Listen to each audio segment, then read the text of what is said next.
March 18, 1964. Inside a smoke-filled briefing room buried under a concrete command post outside Moscow, the laughter started slowly, just a few amused breaths, from men who believed they understood every fighter the Americans could possibly build. A projector hummed against the back wall. On the screen was a grainy photograph captured by Soviet intelligence. The new American F-15 airframe, still a prototype, its lines sharper and larger than anything the Soviets expected from a so-called light interceptor. A colonel from the Soviet Air Defense Forces leaned forward, squinting at the silhouette. "They've built a flying refrigerator," he muttered, letting the room erupt into deeper laughter. Another officer tapped the image with a wooden pointer. "Too heavy, too big. It will never turn with a MiG-17. The Americans are wasting money on theater props." The confidence was absolute. To them, the MiG-17 was the perfect weapon, small, razor agile, built from the Cold War philosophy that quantity and maneuver beat electronics in size every time. Its tight turning radius and raw acceleration below 15,000 feet had embarrassed Western fighters for years. "If the Americans bring this monster into combat," the colonel continued, "our pilots will run circles around it." Their doctrine reinforced that certainty. Soviet planners imagined air battles as knife fights at low altitude, where nimble interceptors swarmed heavier opponents before Western radars could lock anything. The MiG-17 wasn't just a fighter, it was a textbook chapter, the embodiment of years of training. And the Americans, they believed, still didn't understand how to counter it. But while the colonel smoked and joked, the real world was shifting. Across the Mediterranean and the Middle East, radar specialists were already reporting strange behavior from early American test flights. The F-15 didn't dive into turn fights. It didn't stay low. It climbed high, fast, almost vertically, before rolling into attack geometry the Soviets had never modeled. Pilots described it as a machine that fights from the sky down, not the ground up, with capting 25/7, with training. Internal Soviet analysts dismissed those reports as Western exaggeration. Propaganda. They want us to fear this overweight toy. But buried inside the telemetry logs, records few of these officers had even read, were the first hints that something fundamental was off. The F-15 wasn't trying to beat the MiG-17 inches a turn. It was avoiding the fight entirely. And by 1964, one chilling conclusion was beginning to surface in the classified corridors of Soviet Air Command. Quiet, uncertain, quickly ignored. The Americans weren't building a fighter for the old war. They were building a machine designed to rewrite it. For the Soviet officers who studied every contour of Western aircraft, the MiG-17 represented far more than a simple fighter. It embodied a design philosophy forged through decades of brutal air combat experience, and reinforced by the belief that agility and simplicity would always overwhelm complexity and size. They considered it the purest expression of Soviet air doctrine, a machine that relied on pilot instinct, rapid reaction, and raw maneuverability, rather than electronics or elaborate weapons systems that, in their view, failed the moment real combat chaos began. The aircraft's compact frame, narrow swept wings, and lightweight construction allowed it to execute tight turns at low altitude, maintaining angles no American jet of the era could match without bleeding speed or stalling out entirely. To the men in that smoke-filled room, this wasn't just theory but proven history, supported by countless engagements where earlier MiG designs had humiliated heavier Western fighters forced into turning battles they could not win. The MiG-17, refined through incremental improvements and hard lessons learned in Korea and Southeast Asia, had earned a reputation for turning inside larger aircraft and exploiting the briefest pilot mistake with devastating efficiency. Soviet instructors drilled the idea that a skilled MiG-17 pilot could convert any encounter into a slow-speed duel, where instinct triumphed over technology, and they believed this advantage would remain decisive for years to come. Its construction reinforced that faith, because the MiG-17 required minimal maintenance, tolerated rough airfields, and operated reliably in extreme climates, where Western jets often struggled to keep their engines clean or their avionics stable. This robustness fed directly into Soviet strategic thinking, which prioritized mass deployment and rapid dispersal rather than delicate machines that demanded climate-controlled hangars or specialized equipment. A fleet of MiG-17 seconds could be mobilized quickly, hidden in forest strips, serviced with little more than hand tools, and launched in large numbers before Western intelligence realized what was happening.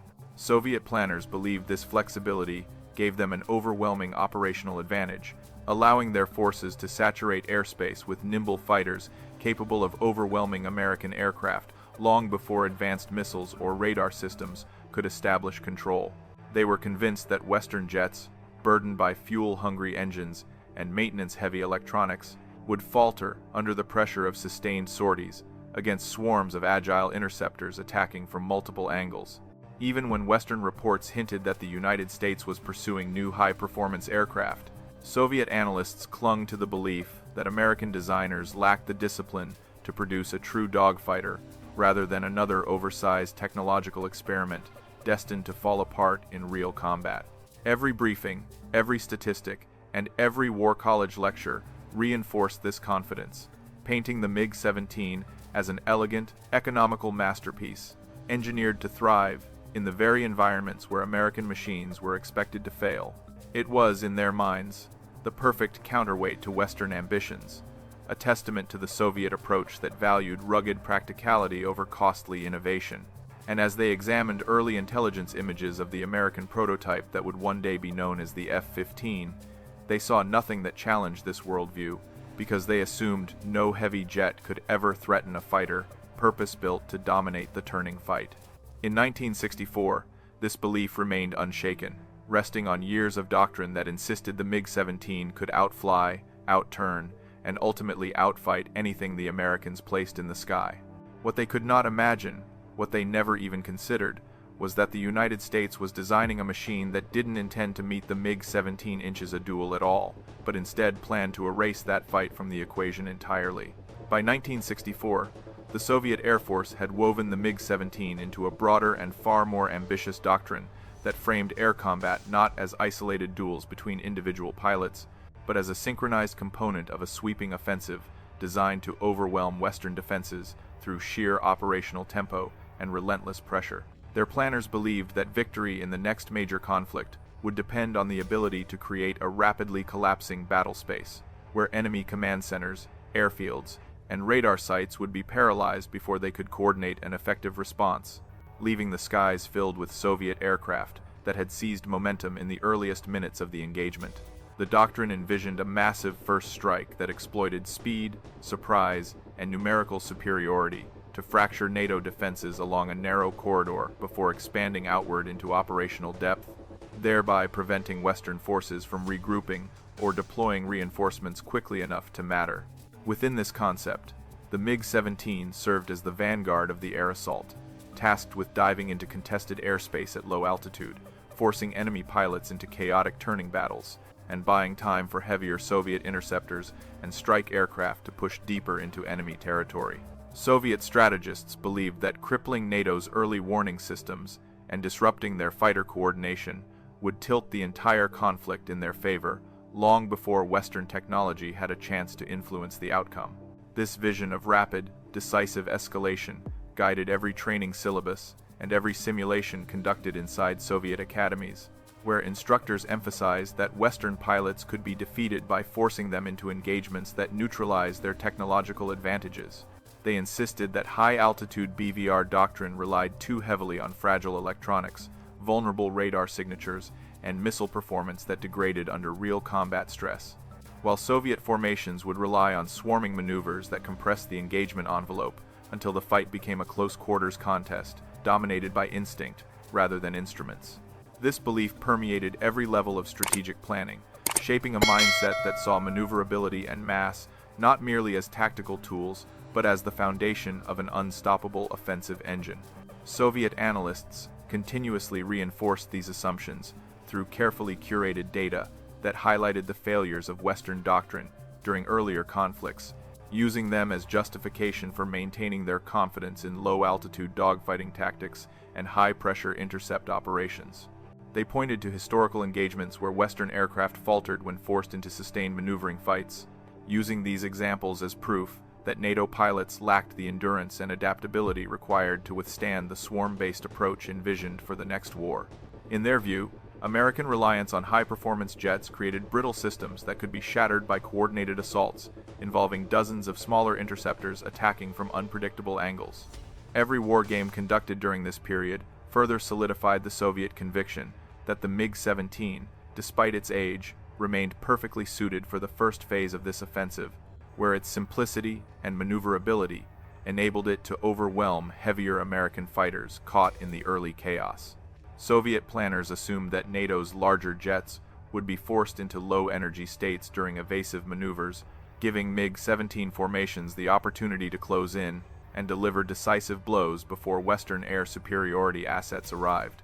This cascading logic shaped the Soviet belief that their doctrine could not fail, because they believed the Americans had no aircraft capable of disrupting the offensive rhythm that underpinned their strategy. What they never anticipated was the emergence of a fighter designed to operate entirely outside this framework, a machine that would refuse to enter the turning battles their doctrine depended upon, and instead attack from altitudes and energy levels no MiG-17 could hope to reach or counter. In the quiet offices where these theories were crafted, no one imagined that a new American aircraft would soon transform the air war from a horizontal contest of maneuver into a vertical battle of energy, precision, and overwhelming first-strike dominance.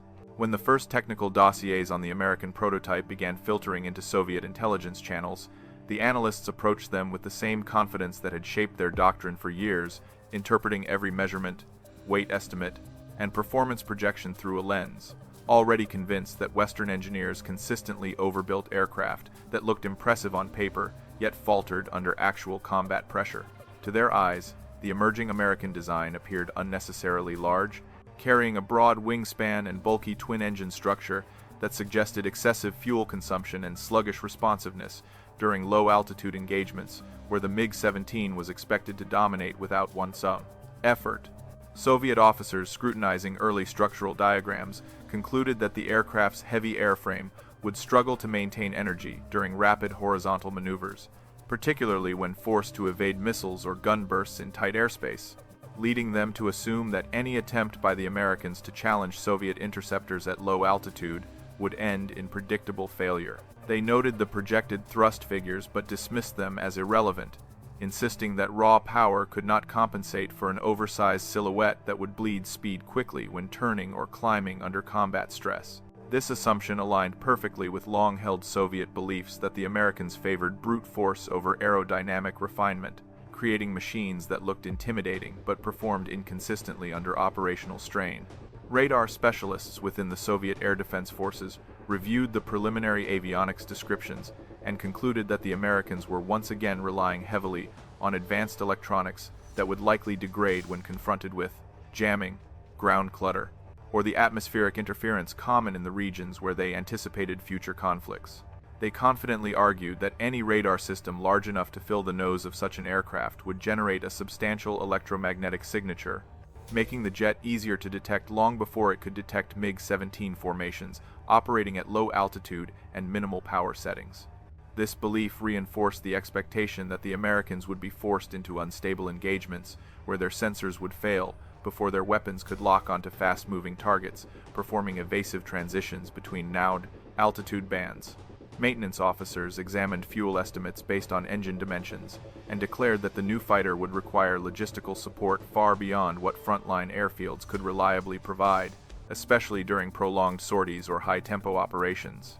They predicted that the aircraft's engines would demand meticulous servicing in controlled environments, creating downtime that the Soviets believed would cripple American readiness during the initial phase of any large-scale conflict. These assessments produced an internal consensus that the Americans were wasting resources on a fighter that could never sustain the sort of rapid, continuous deployment necessary to survive the first 72 hours of a high-intensity air war. Even the aircraft's projected missile loadout failed to impress Soviet tacticians, who reasoned that long-range weapons were unreliable in contested airspace and would struggle to hit nimble targets like the MiG-17 performing tight brake turns or diving maneuvers across complex terrain. They assumed that American pilots would eventually be forced into visual range combat, where the size and weight of the prototype would place them at a severe disadvantage against smaller interceptors capable of outmaneuvering heavier jets with ease. Every conclusion seemed to reinforce the comforting belief that the Americans still misunderstood the fundamental realities of air combat, thereby maintaining the illusion that Soviet doctrine remained unchallenged. In truth, These assessments revealed more about Soviet assumptions than American engineering, because each critique stemmed from the belief that any future air battle would unfold according to the patterns of the past, with predictable maneuvers, familiar engagement arcs, and doctrine-driven constraints that defined decades of Cold War planning. Soviet analysts interpreted the new American fighter through a rigid framework that had never accounted for the possibility of an aircraft capable of rewriting the geometry of aerial combat itself. What they failed to grasp was that the Americans were designing a machine specifically intended to bypass every scenario the Soviets had prepared for, ensuring that the battle space would no longer favor the turning fight the MiG-17 relied upon, but instead elevate a new form of vertical, energy-dominant warfare they had not yet learned to recognize. By the mid-1960 seconds, the reality unfolding across the Middle East and the Mediterranean looked nothing like the theoretical air battles Soviet strategists had confidently modeled in their classified studies, because the skies over these regions were already shaped by unpredictable engagements, dense radar interference, and tactical experiments that exposed how little traditional doctrine could explain the evolving nature of modern aerial warfare. Pilots operating near contested borders frequently reported encounters where altitude changes, rapid energy transitions, and unexpected missile behavior created situations far removed from the clean, diagrammatic intercepts imagined in Soviet classrooms. These real-world engagements demonstrated that air combat was shifting toward a domain where reaction speed, sensor integration, and high-energy maneuvering mattered far more than the tight turning radii celebrated in Soviet training manuals. Western radar specialists began noticing patterns that contradicted long-standing assumptions about how early jet fighters behaved under pressure, particularly when operating near complex terrain or layered defensive networks that created fluctuating returns and intermittent tracking gaps.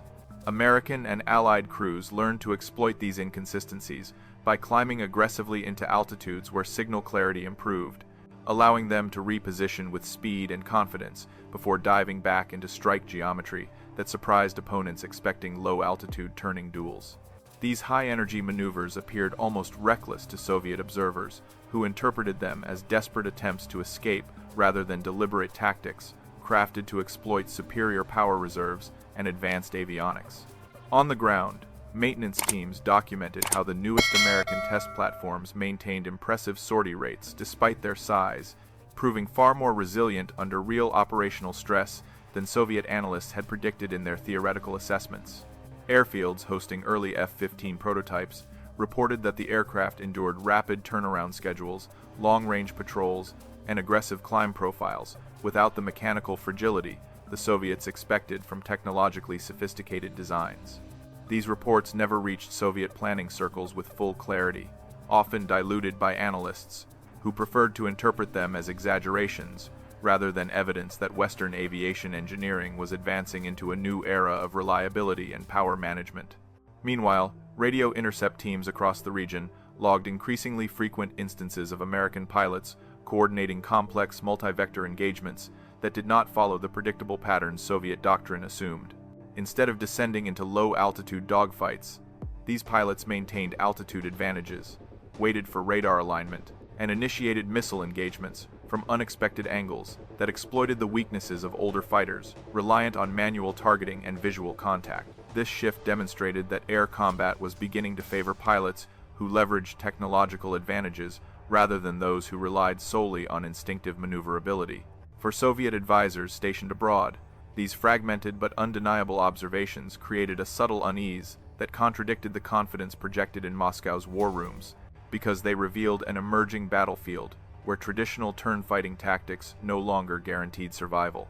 Reports described engagements in which smaller Soviet-built aircraft entered fights, expecting familiar patterns, only to encounter opponents who climbed beyond their reach, reversed their attack vectors, or fired from distances the MiG-17s designers had never anticipated. These accounts circulated quietly among field officers, gaining traction only among those who had witnessed firsthand the limitations of older interceptors when facing newer Western fighters. Despite mounting evidence, the broader Soviet command structure remained reluctant to acknowledge that the Americans were developing a combat approach fundamentally incompatible with the doctrines that had guided Soviet planning for decades. They dismissed field reports as anecdotal irregularities, choosing instead to rely on theoretical models that reinforced established beliefs rather than confronting the uncomfortable truth emerging from real combat environments. Yet beneath the surface, a pattern was beginning to form, a pattern suggesting that the Americans were preparing to fight a different kind of war, one defined not by horizontal turning duels but by vertical dominance, sensor superiority, and altitude-driven kill sequences. This was the world the Soviet Union refused to see clearly, even as the first signs of their doctrinal collapse unfolded in the skies right above them. The first meaningful encounter between early F-15 prototypes and MiG-17 formations occurred not during a planned engagement, but during an unanticipated border interception, where shifting radar signatures and incomplete intelligence forced both sides into a confrontation neither fully understood at the time. American radar controllers detected a group of unidentified aircraft rising from a remote airstrip, and although the numbers appeared small, the flight pattern suggested an intentional probe aimed at testing Western responses in contested airspace. F-15 pilots scrambled with minimal briefing, relying heavily on their aircraft's raw performance rather than detailed tactical preparation, climbing aggressively toward the rapidly approaching contacts while monitoring sporadic radio chatter that hinted at Soviet-built machines maneuvering below. As the distance closed, the engagement displayed its first anomaly, because the MiG-17 seconds maintained low-altitude flight paths far longer than expected, weaving through atmospheric clutter that caused intermittent drops in radar tracking and forced American pilots to depend more on visual cues than their instruments. This behavior reflected classic Soviet doctrine, yet the F-15 crews interpreted it differently, recognizing that the hostile aircraft were attempting to pull them downward into a horizontal turning contest where older jets held a natural advantage. Instead of accepting the bait, the American pilots stabilized at high altitude, waiting patiently for the MiG-17 seconds to climb, fully aware that doing so would drain the smaller interceptors of precious energy and expose them to missile solutions before they could initiate a meaningful attack. The first visual confirmation occurred when sunlight briefly reflected off the canopy of a MiG-17 spiraling upward, revealing the aircraft's distinctive wing profile and confirming what the Americans had suspected from the beginning. This moment marked a significant shift in the encounter, because the F-15 pilots realized they were facing opponents who still believed they could dictate the engagement geometry using traditional maneuver-based tactics. Rather than reacting defensively, the F-15 seconds executed a controlled lateral spread, expanding their radar coverage and forcing the MiG-17 seconds to choose between extending their climb or abandoning the intercept entirely. This subtle maneuver disrupted the Soviet formation's cohesion, creating uncertainty among the pilots who suddenly found their anticipated advantage slipping away before any shots had been fired. Radio intercept teams recorded brief transmissions from the MiG-17 flight lead, who appeared confused by the American aircraft's refusal to descend, repeatedly urging his wingmen to press the climb despite rapidly deteriorating energy reserves. The MiG-17 seconds attempted a shallow approach vector, hoping to force the F-15 seconds into a defensive role, but the Americans countered by performing a coordinated nose-down acceleration that maintained spacing while preserving altitude dominance. This maneuver, though simple in execution, demonstrated a principle that Soviet doctrine had never fully accounted for. A high-power fighter could dictate both vertical and horizontal engagement dynamics simultaneously, denying older interceptors the static, predictable geometry they relied upon. As the gap between forces tightened, the F-15 radars achieved intermittent soft locks, revealing that the MiG-17 seconds were entering the outer edge of a potential firing envelope, despite still believing they controlled the engagement. American pilots reported that the hostile aircraft appeared to hang momentarily during the final phase of their climb, losing acceleration and presenting a brief but decisive opportunity for the F-15 seconds to position for a downward attack vector. This hesitation marked the psychological turning point of the engagement, because it demonstrated that the MiG-17 seconds were incapable of closing distance without sacrificing the energy necessary to survive the next phase of combat. Although no missiles were fired during this initial confrontation, the outcome was unmistakable to observers analyzing the telemetry afterward, because the encounter revealed that the F-15 could withstand attempts to force it into unfavorable horizontal battles, maintaining strategic control by leveraging altitude, power, and sustained energy management. The Soviet pilots withdrew after failing to compel the Americans into a turning fight, leaving analysts on both sides to interpret an event that appeared minor, yet hinted at a profound imbalance developing beneath the surface. For the Americans, it was proof that their new philosophy worked. For the Soviets, it was the first subtle indication that the battle they had prepared for might never occur on their terms. The weakness that ultimately doomed the MiG-17 was not a single mechanical deficiency, but a structural limitation embedded so deeply in its design philosophy that no amount of pilot skill or doctrinal confidence could compensate for it once air combat evolved beyond the horizontal plane. Built for an era dominated by low-altitude turning engagements, the aircraft excelled in scenarios where speed, closure, distance, and maneuverability remained within ranges easily controlled by human reflexes, yet this strength became a liability when confronted by opponents who no longer fought within that traditional envelope. The F-15s pilots recognized quickly that the MiG-17's low thrust-to-weight ratio prevented it from sustaining effective climbs when forced into vertical transitions, especially during engagements initiated at altitudes, where thin air robbed older engines of the acceleration needed to maintain tactical flexibility. As the Americans continued gathering data from early encounters, they discovered that the MiG-17's limited climb rate caused it to expend disproportionate amounts of energy whenever attempting to match the F-15's high-altitude maneuvers, forcing the smaller aircraft into extended climbs that left it slow, vulnerable, and unable to transition back into the horizontal fight it relied upon for survival. This vulnerability became even more pronounced when radar tracking confirmed that MiG-17 pilots often hesitated during the final moments of a climb, recognizing too late that they lacked the energy to complete the maneuver, yet unable to reverse course without exposing their aircraft to a downward attack vector.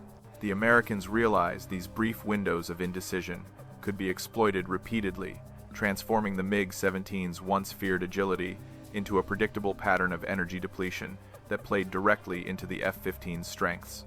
Compounding this problem was the MiG-17's primitive radar warning equipment, which failed to provide reliable cues when targeted by high-frequency pulse Doppler systems capable of tracking from above, effectively turning the aircraft blind during the critical moments when F-15 seconds descended into firing geometry.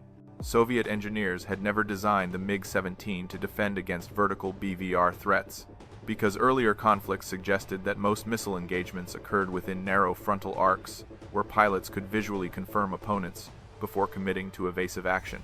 However, the F-15's ability to maintain radar lock during steep dives rendered these assumptions obsolete, leaving MiG-17 pilots unaware of incoming threats until the engagement had already shifted irreversibly in the Americans' favor.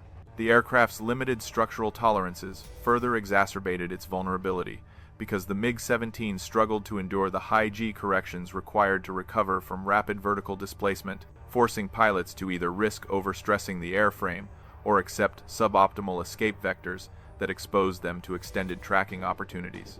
F-15 pilots learned to exploit this by executing aggressive energy dump maneuvers at the top of a vertical climb, causing the MiG-17 to respond with frantic corrections that drained its remaining speed and left it hovering at the edge of an aerodynamic stall. These engagement patterns revealed that the MiG-17, once formidable in close quarters, had become dangerously outdated against opponents capable of manipulating three-dimensional battle geometry with precision and intent. Even the aircraft's celebrated turning radius offered no salvation once the vertical fight began, because the tight circles that once intimidated Western pilots became meaningless when the F-15 simply refused to enter that domain, choosing instead to dictate the engagement from positions the MiG-17 could not reach. The Soviets had trained their pilots to force turning battles, yet every attempt to drag the fight downward resulted in the same outcome. The MiG-17 would climb, lose energy, hesitate, and fall into predictable patterns that transformed its agility into a trap. In post-engagement analyses, the Americans recognized that the MiG-17's fatal flaw was not merely its lack of power, but the outdated assumption that future wars would remain confined to the horizontal plane, ignoring the emerging reality that air combat had shifted irrevocably into the vertical domain.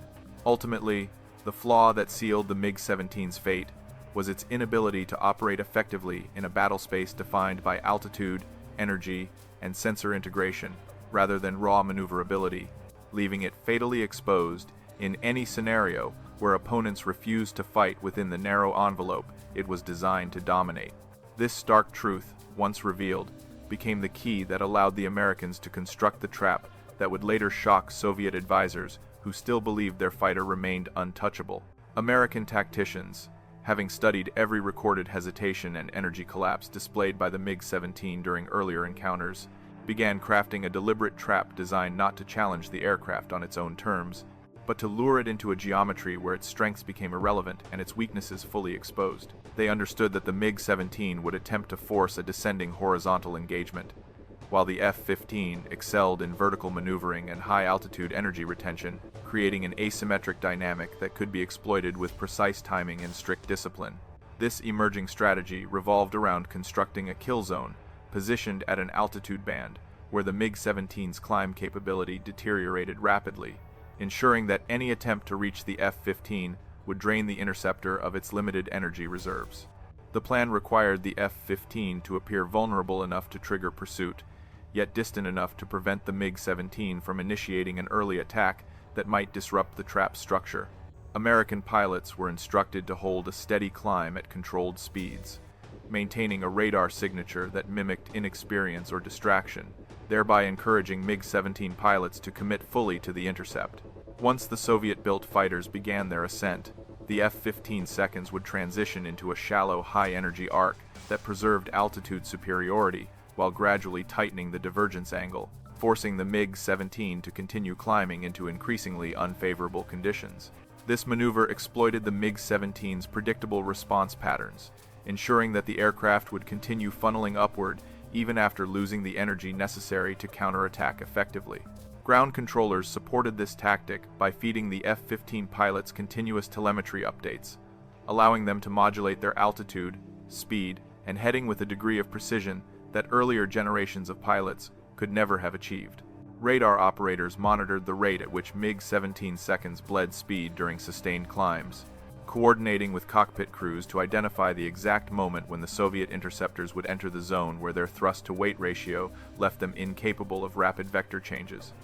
At this critical point, American pilots executed a coordinated nose-down acceleration that preserved radar lock, while positioning their aircraft to deliver a missile solution from an altitude where the MiG-17's limited avionics provided almost no warning.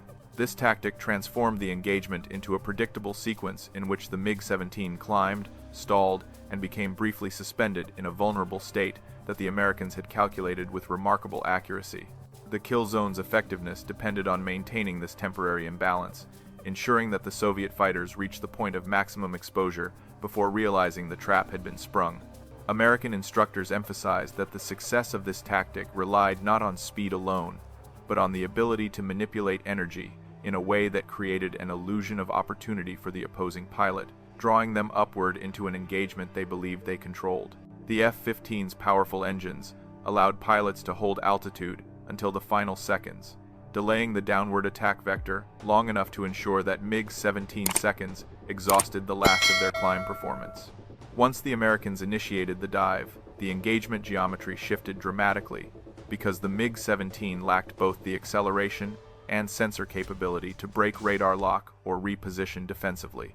At that moment, the older aircraft possessed no viable escape route, having climbed too high to regain speed quickly and too slowly to evade the incoming attack. The kill zone became a lethal corridor where every advantage favored the F-15, while the MiG-17 remained trapped by the very doctrinal assumptions that had once made it formidable. Through repeated simulations and carefully orchestrated training flights, American tacticians refined this strategy into a standardized procedure that transformed the MiG-17's predictable climb behavior into a structural vulnerability. What emerged was not merely a clever maneuver, but a complete redefinition of how air superiority could be achieved against aircraft designed for entirely different eras of combat. The F-15's designers had built a machine capable of dominating the vertical plane, and American tacticians had now constructed the perfect method to exploit that dominance, ensuring that any MiG-17 drawn toward the trap would find itself fighting in a battle space where all traditional advantages disappeared within seconds. This was the trap that would later astonish Soviet advisors, a kill zone engineered not to meet the MiG-17's combat, but to force it into defeat before the fight had even begun.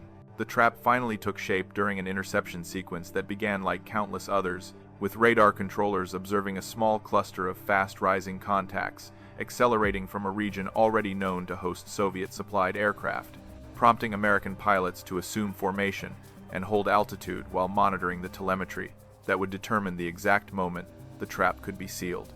As the MiG-17s climbed steadily into the thinning air, their formation began tightening, revealing that the flight leader believed he had successfully pushed the F-15s into a retreating posture, unaware that every foot of altitude gained was feeding directly into the American kill zone. The F-15 pilots maintained perfect composure, keeping their aircraft just far enough ahead to appear within reach, while remaining high enough to guarantee that the MiG-17s would enter the zone in a depleted energy state. Radar operators on the ground transmitted calm updates, noting subtle fluctuations in the MiG-17s climb rate that indicated the aircraft were beginning to strain against the limits of their engines, yet still pushing upward, under the assumption that the Americans were choosing not to fight.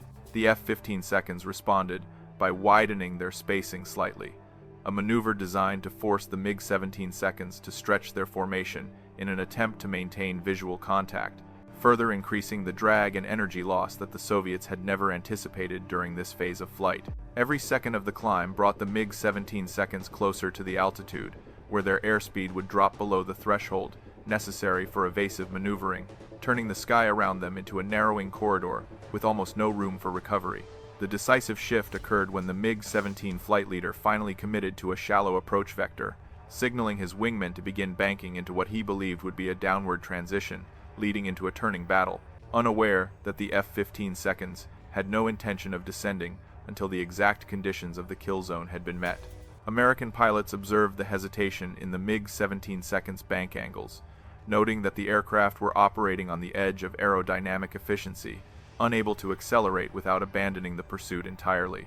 At this moment, the F-15s executed a synchronized nose-down correction, not steep enough to appear overtly aggressive, but sufficient to position their radars for an immediate lock as soon as the MiG-17s reached maximum altitude. Ground telemetry confirmed that the MiG-17s had entered the zone, reporting a marked decrease in their vertical velocity and a noticeable lag in control response, indicating that the aircraft were suspended at the top of a climb with insufficient energy to either press the attack or disengage safely. The F-15s, now fully committed, tightened their formation and transitioned into the downward vector that transformed altitude advantage into overwhelming offensive control, aligning their sensors with the slowing silhouettes that could no longer evade the rapidly approaching firing envelopes.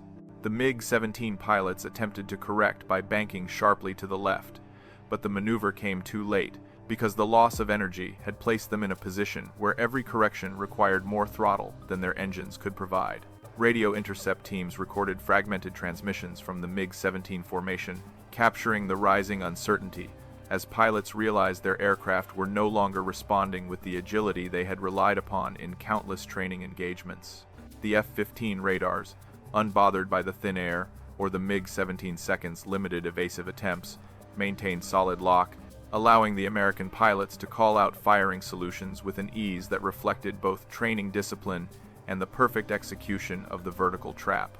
In that instant, the engagement shifted irreversibly, because the MiG-17s were no longer opponents maneuvering in contested airspace, but targets suspended helplessly in a geometry that denied them every tactical option they had been trained to use. As the F-15s closed the distance, their dive converted potential energy into raw speed, tightening the engagement window and compressing the reaction time available to the MiG-17s into mere fractions of a second. The Soviet-built aircraft, caught between the desire to escape and the inability to generate sufficient thrust, remained trapped in a corridor where altitude, angle, and energy all favored the Americans, completing the final stage of a trap engineered specifically to exploit this exact moment of vulnerability. The kill zone was no longer theoretical. It was now a fully realized mechanism transforming the MiG-17's strengths into liabilities, sealing an outcome that Soviet doctrine had never prepared its pilots to confront. For the Soviet advisors, reviewing the engagement tapes hours later, the moment of shock did not arrive with the missile launches themselves, but with the realization that the MiG-17s had lost the fight long before the F-15s ever entered firing range, revealing a structural and doctrinal failure that none of their earlier assessments had even considered possible. As they watched the telemetry scroll across the screen, the advisors immediately recognized the unmistakable signature of energy collapse. Seeing the MiG-17s stall near the top of their climb, with a helpless drift that contradicted everything they believed about the aircraft's agility and combat survivability. The data exposed that the pilots had not been outmaneuvered in a traditional sense, but rather trapped within a geometric configuration from which no Soviet-built interceptor of that era could realistically escape. One advisor noted with disbelief how the MiG-17s throttle inputs spiked during the final seconds of the ascent, showing that the pilots had attempted to regain speed but received no meaningful acceleration, a clear indication that the aircraft's engines were operating beyond their effective performance envelope. This revelation stunned the Soviet observers, because it meant that the F-15s had forced the engagement into a vertical domain where the MiG-17s had no competitive foothold, stripping them of the maneuverability that had been the foundation of Soviet tactical doctrine for decades. Each line of the telemetry deepened their alarm, confirming that the American pilots had intentionally created a scenario where the MiG-17s' most celebrated strengths, tight turning radius, rapid roll response, and low-altitude agility, offered no practical advantage whatsoever. As the advisors replayed the radar logs, they saw the F-15s maintain lock through the entire downward transition, holding steady even as the MiG-17s attempted abrupt roll corrections that once would have thrown earlier Western radars into confusion. The advisors watched these futile defensive movements with growing discomfort, recognizing that the MiG-17s' evasive patterns were not merely ineffective but catastrophically mismatched to the engagement environment engineered by the Americans. What shocked them most was the precision with which the F-15 pilots executed the trap, timing their dive to coincide perfectly with the moment the MiG-17s lost aerodynamic authority, ensuring that the Soviet-built fighters never regained the initiative during any phase of the encounter. Several advisors exchanged uneasy glances as they observed how smoothly the F-15s transitioned from altitude advantage into firing geometry, converting potential energy into speed, with a consistency that defied earlier Soviet assumptions about American pilot training and aircraft discipline. They noted how the F-15s sensors maintained stability throughout rapid acceleration, disproving long-held beliefs that Western avionics were too delicate to handle aggressive maneuvering or dynamic shifts in engagement altitude. This stability meant that the Americans could commit to high-speed attacks without sacrificing situational awareness, granting them a decisive edge at the exact moment the MiG-17s were most vulnerable. The true shock, however, emerged when the advisors realized that the MiG-17 pilots had no idea they were in danger until the final seconds, because their outdated warning systems provided no meaningful indication that they had been locked from above. The data revealed that the MiG-17s never saw the trap forming, never identified the kill zone, and never understood that the engagement's geometry had shifted irreversibly against them, long before the F-15s executed their dive. This revelation undermined decades of Soviet confidence, showing that their pilots had been trained for a type of combat that no longer defined modern aerial warfare, and could not be relied upon to counter opponents who manipulated altitude and energy with such precision. By the time the advisors reached the final frame of the recorded sequence, the room had fallen into unsettled silence, because they understood that the encounter represented more than a tactical defeat. It marked the collapse of an entire doctrinal worldview they had believed unshakable. The shock they felt came not from the loss of aircraft, but from the devastating clarity that the Americans had mastered a form of air combat the Soviet Union had never prepared its pilots or machines to fight, revealing a strategic vulnerability they could neither deny nor immediately correct.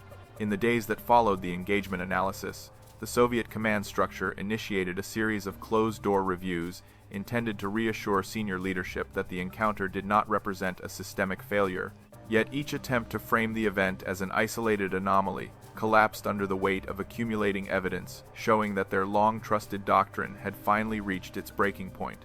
Officers accustomed to defending established strategies found themselves struggling to explain why the MiG-17's predictive maneuver patterns had been used so effectively against it, or why pilots trained to exploit tight turn